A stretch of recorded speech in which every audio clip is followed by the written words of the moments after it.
Hello everyone, welcome back to my YouTube channel. It's been a while since I posted, and this is actually not going to be a planner video. This is going to be a pen collection video. So let's go ahead and get started because there's a lot of them. I'm going to start with the pens that I keep right next to where I do a lot of my planning. These are the Pilot Frixion erasable markers. Those are great. The ones that I use the most for my planning are just the regular Frixion erasable pens. I love these because they're color-coded for my planning and they are erasable, and I make a lot of mistakes, so I use those most of all. And then I have a few Tombos here, not a lot. I'm trying to add to this collection.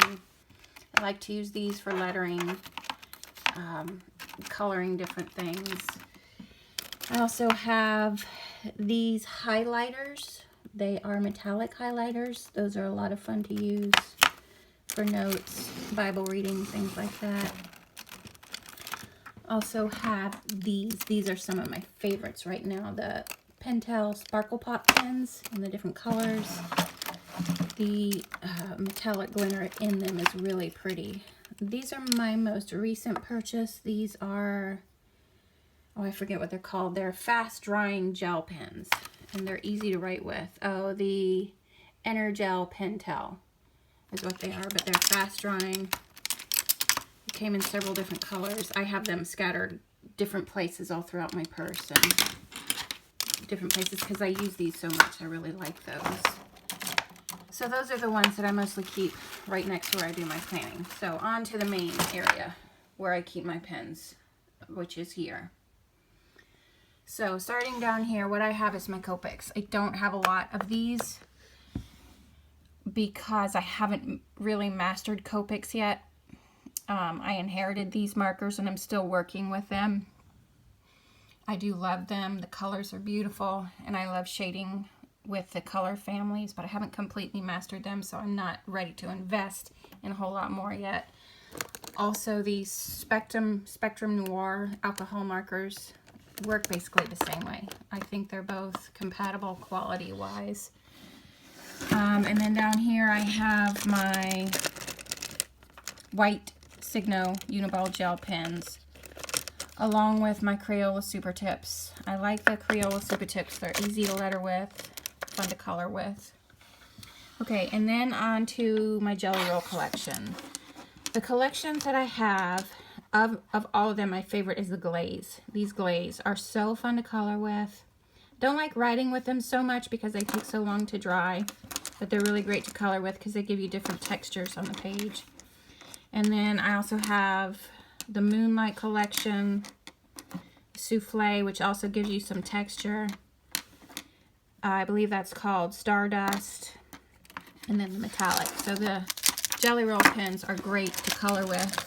Other than the glaze, they're great to write with too. Okay, and then on to these, which are also a favorite, the Zig Clean Color Real Brush markers. These are awesome to use for different shading. You can use them to watercolor with. They're a lot of fun in watercolor coloring books because you can blend the colors so well. So those are a lot of fun, the Zig Clean Color Real Brush markers. Okay, and then next, I don't even know what these are. I also inherited these, but these are fun to write with as well. They have a super fine tip. I have them in just a few colors.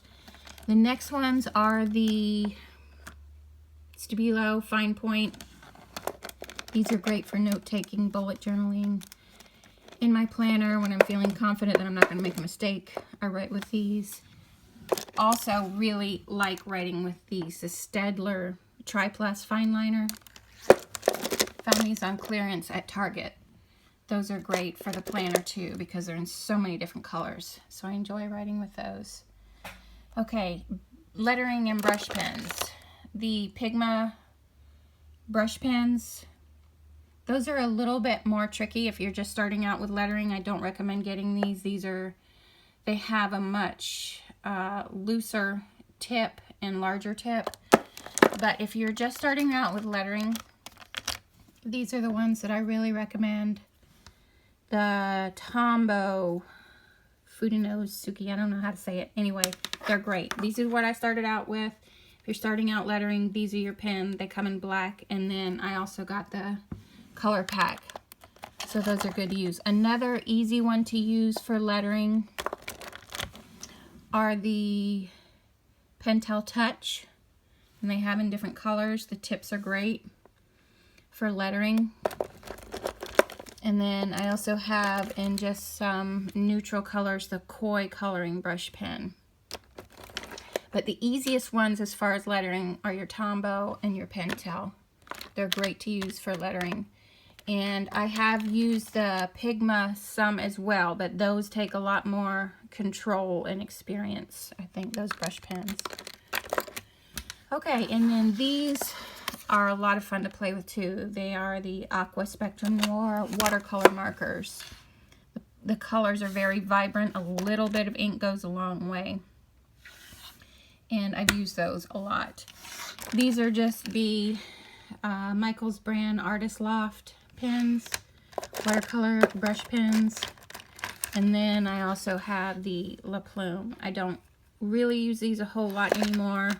I don't care for the quality of those as much. These are a lot of fun. These are the Spectrum Noir metallic pens. You can do brush lettering with these, and then it also has a bullet tip. And then I got these Zig calligraphy markers. And I like these because they have the square tip. And I learned calligraphy with a square nib. So I enjoy writing with those. The modern calligraphy isn't the same. It's a little bit different. But these are, using these are the way I learned calligraphy. So I like using those. And I have some more of the Pentel Sparkle Pop pens in here that are just so fun. I also have some of these. I think it's American Crafts glitter marker. They're okay. They're not the greatest, but they'll do for coloring and different things. Okay, and then over here is my Sharpie collection. I have regular Sharpies, the pastel collection, and then the fine liner, which are good, you know, just for regular writing, taking notes. Don't write in your Bible with those. They bleed through. Okay, and then these, just the regular Uniball in different ink colors. The Papermate Flare, I use those a lot for note-taking, sometimes in planning. I have the Zebra Mild Liners. I also use those a lot in my planning. I love the colors of those. And I have a few friction highlighters, the erasable ones, so those are kind of fun too. These are more Sharpie right here. These are, I believe these are Sharpie. I'm not sure. No, they're just Bic markers, but they work a lot like Sharpies. They're the fine point. And then these are my some more friction erasable. These are the Click Style. I use these so much in planning because I love that if I don't like how I laid the wording down on the page, I can just erase it and do it over. And then I've also loved the Bic Crystal pens. Those are fun to write with too. These are the larger tip pens. And then these aren't really pens. These are the Wink of Stella. I use those a lot for card making. And these are the same type of thing, the Spectrum Noir brand, the glitter brush pens. Those are really fun to use just to decorate. And then I have a few of the Faber-Castell Artist Pitt pens in different sizes. Those are great for drawing. Sometimes for lettering, depending on what you're using. And then I have the Pigma Microns in different tip sizes. I use those some for drawing and for note-taking. And these were just a fun collection I picked up, I think, at Sam's. They're scented. They're like the flares, but they're scented, so my kids love those. Let them draw those. So that is the pen collection. Yes, I do use all of them. Love all of them. So I hope you enjoyed that.